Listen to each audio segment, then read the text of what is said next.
Hi hello नमस्ते सत श्री अकाल अस्सलाम वालेकुम। स्वागत है दोस्तों आप सभी का हमारे इस यूट्यूब चैनल ASG क्लासेस में। मैं हूं आपका दोस्त आरिफ। दोस्तों आज के इस वीडियो पे मैं फिर से आप लोगों के बीच में CCC के 50 क्वेश्चंस लेके आया हूं, जो कि आज 2 दिनों में मुझे 100 क्वेश्चंस को कवर करना है। काफ़ी इंपॉर्टेंट क्वेश्चन है, बहुत सारे क्वेश्चन ऐसे भी हो सकते हैं जो आपको आ रहे होंगे। आज के क्वेश्चंस को मैं डीपली समझाऊंगा, जिससे कि आने वाले समय में अगर इस प्रकार के कोई भी क्वेश्चन आए तो आपको प्रॉब्लम ना हो। समय बर्बाद ना करते हुए मैं सीधे क्लिक करता हूँ स्टार्ट के बटन पे। तो पहला क्वेश्चन आपकी स्क्रीन पर आ गया है। व्हाट्सएप में इंड टू इंड इंक्रिप्शन से क्या होता है? व्हाट्सएप में इंड टू इंड इंक्रिप्शन से क्या होता है? पहला ऑप्शन आ रहा है सारे डाटा सर्वर पर सेव होगा, सारे डाटा सर्वर पर सेव। दूसरा ऑप्शन है चैट केवल भेजने व प्राप्त करने तक इनक्रिप्ट। तीसरा ऑप्शन है मीडिया फाइलें सभी के लिए उपलब्ध। और चौथा ऑप्शन है बैकअप लोकल रूप से स्टोर करना। अब देखो इनक्रिप्शन का मतलब ही होता है सिक्योर करना। तो आप लोगों को समझ में आ रहा होगा, जब भी सिक्योरिटी की बात आती है तो मतलब आप इसमें जैसे पहले वाले ऑप्शन में देखो लिखा सारे डाटा सर्वर को पर सेव, तो ये तो पॉसिबल ही नहीं है, क्योंकि सारा डाटा अगर सर्वर पर सेव हो जाएगा तो सिक्योरिटी खत्म हो जाती है। फिर ऑप्शन है मीडिया फाइल सभी के लिए उपलब्ध। अब अगर मीडिया फाइल सभी के लिए उपलब्ध हो जाएंगी तो भी सिक्योरिटी खत्म हो जाती है। बैकअप लोकल रूप से स्टोर करना, बैकअप अगर लोकल रूप से ऑटोमेटिक स्टोर करता रहेगा तब भी सिक्योरिटी खत्म हो जाती है। तो इसका सही ऑप्शन है चैट केवल भेजने व प्राप्त करने के लिए, क्योंकि इनक्रिप्शन का मतलब होता है कि बाकी चीज़ों पर आप जो व्हाट्सअप है वो ध्यान ना दे सके, सिर्फ और सिर्फ वो चैट पे ही फोकस करे कि चैट आप भेज रहे हो और वो भी सिर्फ जिसको आप भेज रहे हो उस तक पहुंचे और आपका और उसने जिसको भेजा है, यानी कि उसने अगर आपको भेजा है, इन दोनों के अलावा कहीं और ना जाए। ठीक है, ओके। क्वेश्चन नंबर दूसरा है मोबाइल वॉलेट का उदाहरण क्या है? मोबाइल वॉलेट का उदाहरण क्या है? पहला ऑप्शन है जीमेल, दूसरा है ड्रॉप बॉक्स, तीसरा वर्ड और चौथा है पेटीएम। जिसके माध्यम से हम लोग लेन देन करते हैं ऑनलाइन माध्यम, उसी को हम वॉलेट बोलते हैं। जैसे कि फ़ोन पे होता है, गूगल पे होता है, पेटीएम होता है, भीम होता है। तो यहाँ पर ऑप्शन पेटीएम दिया गया है, जिसका सही विकल्प है पेटीएम। क्वेश्चन नंबर थर्ड है डाटा इनक्रिप्शन का क्या काम होता है? देखो इनक्रिप्शन का नाम आ गया ना फिर से, अब आपको कुछ समझना है कि क्या हो सकता है। पहला ऑप्शन है फाइल साफ करना, दूसरा है डाटा को सुरक्षित करना, तीसरा है डाटा को ट्रांसफ़र करना और चौथा है डाटा को स्टोर करना। तो आई होप आपको समझ में आ रहा होगा इसका कौन सा विकल्प सही है। मैं क्लिक करता हूँ बी पे। ठीक है, डाटा को सुरक्षित रखना। क्वेश्चन नंबर चौथा है रिमोट एक्सेस टूल कौन सा है? रिमोट एक्सेस टूल कौन सा है? अब मैं आपको बता दूं रिमोट एक्सेस टूल का मतलब होता क्या है। रिमोट एक्सेस का मतलब होता है कि जैसे किसी और, जैसे टीवी आपकी रखी होती है, टीवी को आप चलाते हो रिमोट से, तो कंट्रोल जो होता है वो छोटी सी डिवाइस से होता है ना। एग्जैक्टली जैसे आपका जो सिस्टम है वो किसी और के द्वारा कंट्रोल किया जाए, तो ये आपका रिमोट एक्सेस में आ जाएगा। तो यही आपसे पूछा गया, तो इसका सही विकल्प कौन सा होगा? पहला ऑप्शन है फाइलज़िला, दूसरा है GIMP, तीसरा है टीम व्यूअर और चौथा है VLC। ये वीडियो प्ले करने के लिए होता है। इसका सही विकल्प है टीम व्यूअर। क्वेश्चन नंबर 5 है बायोमेट्रिक प्रमाणीकरण में कौन सा तरीका उपयोग होता है? पहला ऑप्शन है OTP, दूसरा ऑप्शन है पैटर्न, तीसरा है फिंगरप्रिंट और चौथा है पासवर्ड। बायोमेट्रिक प्रमाणीकरण में कौन सा तरीका उपयोग होता है? देखिए बायोमेट्रिक का मतलब ही हो गया थंब से, यानी कि फिंगरप्रिंट इसका सही आंसर होना चाहिए। मैंने क्लिक किया फिंगरप्रिंट्स पे। तो बढ़ते हैं क्वेश्चन नंबर 6 की तरफ। क्वेश्चन नंबर 6वां है कैप्चा उपयोग होता है नेटवर्क टेस्ट करने के लिए, सिस्टम प्रमाणीकरण के लिए, वायरस हटाने के लिए, बॉट्स से बचाव के लिए। तो कैप्चर आपने देखा होगा, कोई भी फॉर्म आप ऑनलाइन कर रहे हो, वेबसाइट पे लॉगिन कर रहे हो, तो आपसे कैप्चा कोड मांगता है। तो आपसे यही पूछा जा रहा है कि जो कैप्चा कोड होता है वो किसके लिए होता है, किस चीज़ को करने के लिए होता है? क्या नेटवर्क टेस्ट करने के लिए होता है? गलत। क्या वायरस को हटाने के लिए होता है? वो भी गलत। सिस्टम प्रमाणीकरण के लिए होता है? वो भी गलत। इसका सही आंसर है बॉट से बचाव के लिए। बहुत बार क्या होता है कि कंप्यूटर लॉगिन करता है, जैसे बहुत सारे लोग क्या करते हैं सॉफ्टवेयर डिज़ाइन कर देते हैं। आजकल AI का ज़माना है, आपको पता भी होगा कि जो चीज़ें नहीं हैं वो करके दिखाई जा सकती हैं। इतना ज़्यादा पॉसिबल है। आपकी फ़ोटो से एक अच्छा खासा वीडियो बनाया जा सकता है किसी भी तरीके का। तो AI से बच के रहिए। क्वेश्चन नंबर 7 है SSL प्रमाण पत्र किसमें कार्य करता है? SSL प्रमाण पत्र किसमें कार्य करता है? पहला ऑप्शन है पासवर्ड मैनेजमेंट, दूसरा ऑप्शन है वैकल्पिक इंक्रिप्शन, तीसरा ऑप्शन है सुरक्षित कनेक्शन और चौथा ऑप्शन है फायरवॉल। आपको बताना है इनमें से कौन सा विकल्प सही है। पासवर्ड मैनेजमेंट, वैकल्पिक इंक्रिप्शन, सुरक्षित कनेक्शन, फायरवॉल। मैंने क्लिक किया फर्स्ट वाले में, गलत है। मैंने क्लिक किया सेकंड वाले में, गलत है। मैंने क्लिक किया फोर्थ में, वो भी गलत है। तो सही विकल्प है सुरक्षित कनेक्शन। क्वेश्चन नंबर 8वां है, डिजिटल भुगतान के लिए यूपीआई किसका संक्षिप्त रूप है। डिजिटल भुगतान के लिए यूपीआई किसका संक्षिप्त रूप है, मतलब यूपीआई का पूरा नाम आपसे पूछा गया है। तो पहला ऑप्शन है यूज़र पेमेंट इंटरफेस, दूसरा ऑप्शन है यूनिफाइड पेमेंट इंटरफेस, तीसरा ऑप्शन है यूनिफाइड प्रोसेस इंटरफेस और लास्ट ऑप्शन है यूनिवर्सल पेमेंट इंटरफेस। तो आपको बताना इन चारों में से कौन सा विकल्प सही है। मैंने क्लिक किया फर्स्ट पे, इसका गलत आंसर है फर्स्ट। मैंने क्लिक किया डी पे, वो भी गलत है। मैंने क्लिक किया सी पे, वो भी गलत। इसका सही विकल्प है बी, यूनिफाइड पेमेंट इंटरफेस। ठीक है। क्वेश्चन नंबर 9 है, फायरवॉल किसका उपयोग करता है। फायरवॉल किसका उपयोग करता है, मतलब फायरवॉल जो है वो क्यों यूज किया जाता है। कुल मिलाकर वायरस को हटाने के लिए, डिस्क को क्लीन करने के लिए, फाइल स्टोर करना या नेटवर्क सुरक्षा। आपको बताना चारों में से कौन सा विकल्प सही है। मैंने क्लिक किया फर्स्ट में, गलत है। मैंने क्लिक किया लास्ट में, सही विकल्प है नेटवर्क सुरक्षा। फायरवॉल जो होता है नेटवर्क सुरक्षा के लिए यूज होता है। क्वेश्चन नंबर 10वां है, फिशिंग क्या होता है। डेटा स्टोरिंग तकनीक, वायरस स्कैनिंग टूल, धोखाधड़ी के लिए नकली ईमेल या बैकअप विधि। आपको बताना है चारों में से कौन सा विकल्प सही है। मैंने लास्ट पे क्लिक किया, गलत है। मैंने क्लिक किया सी पे, वो सही विकल्प है। धोखाधड़ी के लिए नकली ईमेल फिशिंग होता है। ठीक है। क्वेश्चन नंबर 11 है, डिफॉल्ट ईमेल फॉर्मेट क्या होता है। Plain text, HTML, rich text, none. तो डिफ़ॉल्ट ईमेल फॉर्मेट जो होता है वो क्या होता है। मैंने क्लिक किया फर्स्ट में, इसका सही विकल्प है प्लेन टेक्स्ट। क्वेश्चन नंबर 12 है, ब्राउज़र में कैशे का क्या कार्य है। पासवर्ड सेव करना, वायरस डिटेक्शन, स्थायी डेटा स्टोर करना, स्थायी डेटा स्टोर करना। स्थायी और अस्थायी, वायरस या पासवर्ड सेव करना या वायरस डिटेक्शन। आपको बताने चारों में से कौन सा विकल्प सही है। मैंने क्लिक किया फर्स्ट पे, गलत है। सेकंड गलत है। थर्ड गलत है। इसका सही आंसर है अस्थायी डेटा को स्टोर करना। कैसे जो होता है अब जब भी कुछ भी ब्राउज़ करेंगे तो उसको अस्थायी रूप से स्टोर कर लेता है अपने पास। तो यही इसका सही आंसर है। क्वेश्चन नंबर 13 है, वेब पेज रिफ्रेश करने के लिए शॉर्टकट कुंजी क्या है। वेब पेज रिफ्रेश करने के लिए शॉर्टकट कुंजी क्या है। पहला ऑप्शन है Ctrl+R, दूसरा है F5, तीसरा है बोथ A and B और लास्ट है Ctrl+F5। यानी वेब पेज रिफ्रेश करने की शॉर्टकट कुंजी क्या होती है। देखिए मैंने आपको एक ट्रिक बताई थी, अगर answer all of the above हो तो वो सही होता है 99%। ठीक है।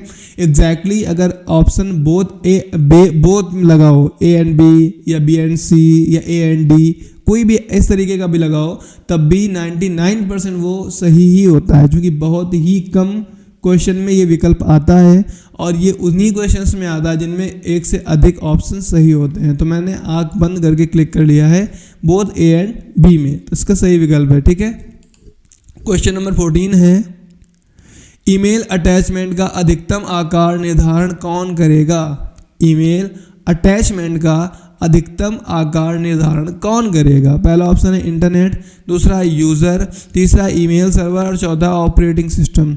तो आपसे पूछा गया कि जब ईमेल आप भेज रहे हो किसी को और उसमें कोई डॉक्यूमेंट, कोई फाइल, कुछ भी अगर अटैच कर रहे हो तो उसका साइज जो है वो निर्धारित कौन करेगा। तो आपको पता है इंटरनेट तो निर्धारित करेगा नहीं, क्योंकि इंटरनेट सिर्फ एक सर्विस प्रोवाइड कर रहा है डेटा को ट्रांसफ़र करने के लिए।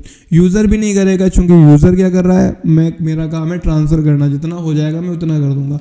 ऑपरेटिंग सिस्टम भी नहीं करेगा, क्यों नहीं करेगा, क्योंकि ऑपरेटिंग सिस्टम का काम है सिस्टम को ऑपरेट करना। तो इसका सही आंसर कौन सा होगा, ईमेल सर्वर। भाई ईमेल सर्वर ये तो डिसाइड करेगा ना कि आप कितने साइज का डेटा भेज सकते हो। क्वेश्चन नंबर 15 है, URL कौन सा पार्ट डोमेन नेम होता है। URL का कौन सा पार्ट डोमेन नेम होता है। देखिए जैसे कि ये आपके सामने एक दिख रहा है https उसके बाद www.nellet.gov.in, ये एक वेबसाइट दी गई है। ये वेबसाइट जो होती है वो दो हिस्सों में डिवाइड होती है। एक तरफ डोमेन होता है, एक तरफ डोमेन नेम होता है। तो आपसे पूछा जा रहा है इनमें से कौन सा जो है वो डोमेन नेम होता है। तो यहाँ पर अगर मैं बता दूँ आपको तो ये हिस्सा आपका नहीं होगा, ये सिर्फ सर्वर के लिए होता है ताकि स्पीड आपको ठीक से दे सके। वर्ल्ड वाइड वेब ये गूगल के लिए होता है ताकि ये सर्च कर सके। तो बचा क्या, nilet.gov.in, इसका सही विकल्प होगा सी, nilet. अब कोई भी वेबसाइट हो, फॉर एग्जांपल अपने सेंटर की वेबसाइट होगी www.asgi.in, ठीक है, और https:// वो तो लगा ही होता है हर एक में, तो उसको साइड करो, www को भी हटा लो, बचा गया asgi.in। तो asgi.in होगा वो आपका डोमेन नेम होगा। क्वेश्चन नंबर 16 है, बाइनरी नंबर सिस्टम किस डिजिट का यूज़ करता है? 1 और 9, A to Z, 0 to 7, 0 and 1। तो आपको बताना है बाइनरी नंबर। तो बाइनरी नंबर मैंने बहुत ही बेहतरीन तरीके से समझाए हुए हैं आप लोगों को कि बाइनरी कंप्यूटर जो होता है वो सिर्फ मशीनी भाषा समझता है, और मशीनी भाषा जो होती है वो 0,1 के फॉर्मेट में होती है। तो इसका सही विकल्प होगा 0 और 1। क्वेश्चन नंबर 17 है, ई गवर्नेंस का क्या ऑब्जेक्टिव है? Voting control, internet speed provide करना, पब्लिक सर्विस को डिजिटल बनाना, कंप्यूटर सेल करना। तो ई गवर्नेंस का उपयोग क्या होता है आपसे पूछा गया है। पहला ऑप्शन वोटिंग कंट्रोल करना, मैंने क्लिक किया, गलत है। दूसरा ऑप्शन है इंटरनेट स्पीड प्रोवाइड करना, वो भी गलत है। तीसरा ऑप्शन है पब्लिक सर्विस को डिजिटल बनाना, तो इसका सही विकल्प है सी। क्वेश्चन नंबर 18 है, which of this is not a search engine? इनमें से कौन सा सर्च इंजन नहीं है? Which of this is not a search engine? इनमें से कौन सा सर्च इंजन नहीं है? Google, Facebook, Yahoo, Bing. मैंने क्लिक किया कौन सा नहीं है, तो मैंने क्लिक किया याहू में, याहू गलत आंसर है, ठीक है। मैंने फेसबुक पे क्लिक किया, सही विकल्प है। फेसबुक जो है वो सोशल वेबसाइट है, सोशल नेटवर्किंग के लिए यूज़ होती है, सोशल जैसे कि हम लोग चीज़ों को शेयर करते हैं। लेकिन याहू जो होता है वो चीज़ों को सर्च करके देता है, गूगल जो होता है वो चीज़ों को सर्च करके देता है, बिंग जो होता है वो चीज़ों को सर्च करके देता है। तो ये तीनों जो होंगी वो सर्च इंजन होंगी, और ये जो आपका फेसबुक है वो सर्च इंजन नहीं होगा। क्वेश्चन नंबर 19 है, प्रेजेंटेशन बनाने के लिए कॉमनली कौन सा सॉफ्टवेयर यूज़ होता है? अगर आपको प्रेजेंटेशन बनाना है तो कॉमनली कौन सा सॉफ्टवेयर यूज़ किया जाता है? तो इसका सही विकल्प कौन सा हो सकता है? पहला ऑप्शन है MS एक्सेल, दूसरा है नोटपैड, तीसरा है MS एक्सेस, चौथा है MS पावर पॉइंट। तो एक लिब्रे ऑफिस में इम्प्रेस होता है, MS ऑफिस में पावर पॉइंट होता है, और अगर मैं गूगल की बात करूँ तो गूगल में स्लाइड होता है, जैसे Google sheet, Google DOC, Google slide. तो या इसका सही आंसर होगा MS पावर पॉइंट, ठीक है। पावर पॉइंट में ही प्रेजेंटेशन बनते हैं। क्वेश्चन नंबर 20 है, IPv4 एड्रेस कितने बिट्स का होता है? 32, 64, 128, 256। ये आंसर क्वेश्चन दोबारा आया हुआ है, उसके बावजूद अगर आपको इसका आंसर ना है तो आप पढ़ाई नहीं कर रहे हैं। तो मैंने क्लिक किया 64 बिट, गलत है। मैंने क्लिक किया 32 बिट, इसका सही विकल्प है। क्वेश्चन नंबर 21 है, इंटरनेट पर IP का अर्थ क्या है? इंटरनेट पर IP का अर्थ क्या है? Internet provider, internet protocol, internet protocol, internal protocol और इंटरनल प्रोवाइडर। तो कौन सा विकल्प सही है? मैंने क्लिक किया B पे, गलत आंसर है। मैंने क्लिक किया A पे, गलत आंसर है। मैंने क्लिक किया C पे, इंटरनेट प्रोटोकॉल सही आंसर है। Question number 22, which of the following is a free email service? इनमें से कौन सी फ्री ईमेल सर्विस है? Gmail, Yahoo mail, Outlook, all of the above. आ गया ना all of the above, click कर लो, ठीक है। तीनों ही फ्री ईमेल सर्विस है। क्वेश्चन नंबर 23 है, वेब ब्राउज़र में हिस्ट्री टैब क्या दिखाता है? देखी गई वेब पेज, डाउनलोड की गई फाइल्स, बुक मार्क्स, ठीक है, पासवर्ड। तो आपसे पूछा गया है वेब ब्राउज़र में हिस्ट्री टैब क्या दिखाता है? देखी गई वेब पेज, डाउनलोड्स की गई वेब फाइल्स। तो मैंने क्लिक किया फर्स्ट में, इसका सही विकल्प है देखी गई वेब पेज। जितने भी आप वेब पेज देख चुके होंगे सभी को ये हिस्ट्री में स्टोर करता जाता है। क्वेश्चन नंबर 24 है, which file extension is used for web pages? Web page के लिए कौन सा फाइल एक्सटेंशन यूज होता है? .html, .xls, .ppt, .docx। Excel के लिए होता है, पावर पॉइंट के लिए होता है, वर्ड के लिए होता है। बचा कौन सा? .html, ठीक है। क्वेश्चन नंबर 25 है, डिजिटल लॉकर का यूज़ किस लिए होता है? पर्सनल फाइल्स को गवर्नमेंट सर्विस सर्वर पर स्टोर करने के लिए, ईमेल भेजने के लिए, पासवर्ड्स सेव करने के लिए, मालवेयर रिमूव करने के लिए, 4 ऑप्शन है। आपसे पूछा गया है कि जो डिजिटल लॉकर होता है जो गवर्नमेंट द्वारा बनाया गया है वो किस लिए होता है, किसके लिए बनाया गया है। तो डेफिनेटली तीनों तो गवर्नमेंट से अथॉराइज्ड है नहीं, तो पहला ऑप्शन इसका सही होगा। क्वेश्चन नंबर 26 है, ईमेल में BCC किसके लिए है। सभी को क्यू में जोड़ने के लिए, संपर्क सुरक्षित करने के लिए, ब्लॉक्ड कॉपी के लिए, छुपा कॉपी भेजने के लिए, मतलब हाइड कॉपी भेजने के लिए। तो आपसे पूछा गया कि जो BCC होता है वो किसके लिए होता है। मैंने फर्स्ट पे क्लिक किया, गलत है। मैंने क्लिक किया सेकंड पे, गलत है। थर्ड पे गलत है। का सही आंसर है हाइड कॉपी भेजने के लिए। क्वेश्चन नंबर 27, ईमेल भेजते समय CC का अर्थ क्या है। कई दफ़ा पूछा गया क्वेश्चन है, CCC में बहुत बार पूछा गया है। मैंने इस बार जो क्वेश्चन डाले मैंने सर्च किया था CCC में 2025 के ईयर में जितने भी क्वेश्चंस आए हैं उनसे मैंने 50 क्वेश्चन छांट के रखे हुए हैं। कितने क्वेश्चन आपको आ रहे हैं, इससे ये समझ में आ जाएगा कि आप CCC क्वालिफाई करने की किस कंडीशन में, किस हालत में है। पहला ऑप्शन है carbon copy, closed copy, common copy या करेक्ट कॉपी। इसका सही विकल्प है carbon copy. Question number 28, URL में HTTPS में S का अर्थ क्या है। URL में जो HTTPS होता है उसमें उसका S का अर्थ क्या होता है। देखिए HTTPS का फुल फॉर्म होता है hyper text transfer protocol. HTTP का हाइपर टेक्स्ट ट्रांसफर प्रोटोकॉल। अब बचा आपका S, तो S का मतलब क्या हो जाएगा, सिक्योर। ठीक है, S का मतलब हो गया secure, hyper text transfer protocol secure. Question number 29, HTML का पूरा नाम hyper transfer markup language, high text markup language, hyper tool markup language, hyper text markup language. तो HTML का फुल फॉर्म क्या होता है आपसे पूछा गया है, जिसका सही आंसर है hyper text transfer, hyper text markup language. Question number 30 है, वर्ड में Ctrl+B शॉर्टकट का उपयोग किसके लिए होता है। Bold, strike through, underline, password. Word में Ctrl+B से क्या होता है, तो बोल्ड होता है। ठीक है, Ctrl+B से बोल्ड, Ctrl+U से अंडरलाइन, Ctrl+I से इटैलिक। क्वेश्चन नंबर 31 है, पावर पॉइंट में स्लाइड प्रस्तुत शुरू करने के लिए बटन कौन सा है। पावर पॉइंट में स्लाइड प्रेजेंट करने के लिए बटन कौन सा है। Form beginning, view slide, start slide show, from current. आपसे पूछा गया है कौन सा विकल्प सही है। मैंने क्लिक किया, फर्स्ट सही आंसर है। क्वेश्चन नंबर 32 है, एक्सेल में फिल्टर लगाने के लिए मुख्य टैब कौन सा है। Data, view, insert, review. तो फिल्टर लगाने के लिए जो मुख्य टैब होती है वो पहले ऑप्शन पे रखी गई है। ठीक है, याद रखिएगा, डाटा टैब। वर्ड में स्पेल चेक शुरू करने के लिए शॉर्टकट की क्या होती है। स्पेल चेक का मतलब होता है जैसे कि वर्ड्स में कोई स्पेलिंग गलत हो गई है, एरर हो रही है और आप चेक करना चाहते हैं, तो पहले तो आप ये पहचानें कैसे कि स्पेलिंग जो है वो एरर है। अगर स्पेलिंग एरर होती है तो नीचे रेड लाइन आती है किसी भी टेक्स्ट के, और अगर ग्रामर एरर है तो नीचे ग्रीन लाइन आती है। अब आप अगर चेक करना चाहेंगे तो आप प्रेस करेंगे F7। ठीक है, क्वेश्चन नंबर 34 है, पावर पॉइंट में एनिमेशन जोड़ने का विकल्प किस में मिलता है। Animation, transaction, slide show, preview. देखिए एनिमेशन जोड़ना है तो डेफिनेटली एनिमेशन टैब में जाना पड़ेगा। सही आंसर इसका यही है। क्वेश्चन नंबर 35 है, एक्सेल में चार्ट बनाने का विकल्प किस में मिलता है। देखिए टैब ही पूछी जा रही है अधिकतर, तो एक्सेल में चार्ट इंसर्ट करना या बनाना। पहला ऑप्शन है इंसर्ट, दूसरा है home, page layout, data tab. तो मैंने आपसे पहले बताया हुआ, स्टार्टिंग में मैंने बताया था अगर MS वर्ड, एक्सेल या पावर पॉइंट में कुछ भी इंसर्ट करना है तो इंसर्ट टैब का यूज़ किया जाता है। तो क्लिक कर लीजिए इंसर्ट में। क्वेश्चन नंबर 36 है, वर्ड में टेबल जोड़ने के लिए किस टैब पर जाएं। इंसर्ट, पेज लेआउट, रेफरेंस या रिव्यू।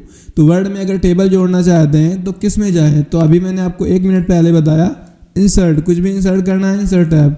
क्वेश्चन नंबर 37 है, पावर पॉइंट में स्लाइड डिज़ाइन बदलने के लिए कौन कौन सा टैब है।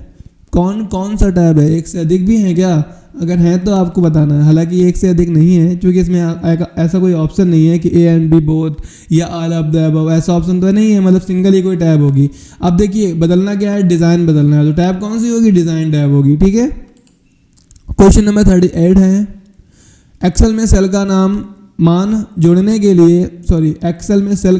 जोड़ने के लिए कौन से फॉर्मूले का यूज़ करते हैं।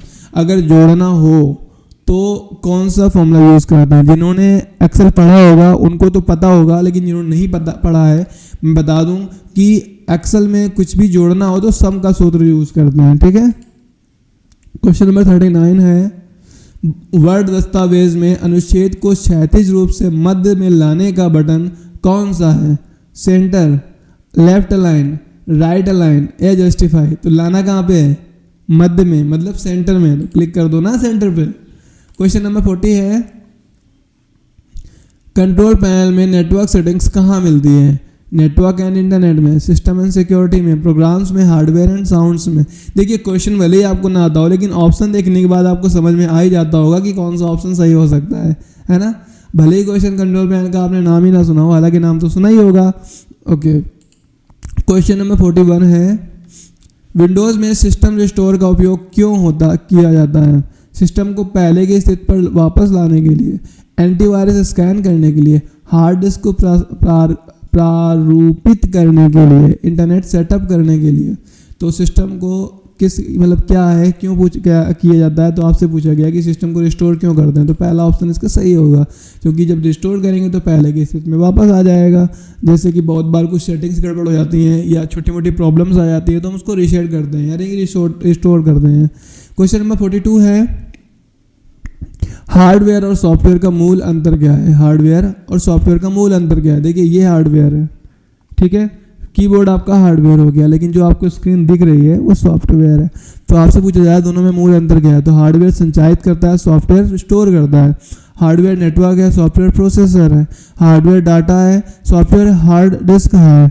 हार्डवेयर कंप्यूटर का क्षैतिज भाग, सॉफ्टवेयर प्रोग्राम्स है। तो आपसे पूछा गया इनमें से कौन सा विकल्प सही है? मैंने क्लिक किया लास्ट पे, इसका सही विकल्प है। का हार्डवेयर जो होता है कंप्यूटर का भौतिक भाग होता है, मतलब फिजिकल पार्ट्स होते हैं, और सॉफ्टवेयर जो होते हैं प्रोग्राम्स होते हैं। तो इसका सही विकल्प है डी वाला, ठीक है, क्योंकि आपको मैंने अभी दिखाया था प्रैक्टिकली ये आपका हार्डवेयर है, इसको भौतिक भाग या आप फिजिकल पार्ट भी कहते हैं। और जो अंदर आपको स्क्रीन दिख रही होगी ये आपकी जो है वो प्रोग्राम्स है, ठीक है। क्वेश्चन नंबर 43 पे चलते हैं। क्वेश्चन नंबर 43 है, टास्क मैनेजर खोलने की शॉर्टकट कुंजी क्या होती है? Control alt delete, alt plus F4, control plus shift plus escape और आल्ट प्लस F2। तो आपसे पूछा गया अगर आप टास्क मैनेजर खोलना चाहते हैं तो उसकी शॉर्टकट की क्या होगी? तो मैंने क्लिक किया फर्स्ट, इसका सही विकल्प नहीं है। कंट्रोल आल्ट डिलीट गलत है, आल्ट प्लस F4 गलत है, कंट्रोल शिफ्ट प्लस एस्केप इसका सही विकल्प है। प्रैक्टिकल करके भी हम देखेंगे, कंट्रोल शिफ्ट और एस्केप, ठीक है। टास्क मैनेजर आपके सामने ओपन हो गया है। अब क्वेश्चन नंबर अगले की तरफ बढ़ते हैं हम। क्वेश्चन नंबर 44 है, विंडोज़ में फोल्डर का विस्तार क्या है? विंडोज़ में फोल्डर का विस्तार क्या है? .fld, .dir, .ftr या कोई विस्तार नहीं? तो इसका आंसर है कोई विस्तार नहीं। क्वेश्चन नंबर 45 है, विंडोज़ 10 का स्टार्ट मेनू खोलने के लिए किस बटन का उपयोग करते हैं? विंडोज़ की, कंट्रोल, शिफ्ट या आल्ट। अब विंडोज़ जो है 10 है उसमें अगर स्टार्ट मेनू खोलनी है तो डेफिनेटली आप विंडो के बटन को यूज़ करेंगे। विंडो दबाया, स्टार्ट खुल गया, ठीक है, ओके। तो इसका पहला ऑप्शन सही है।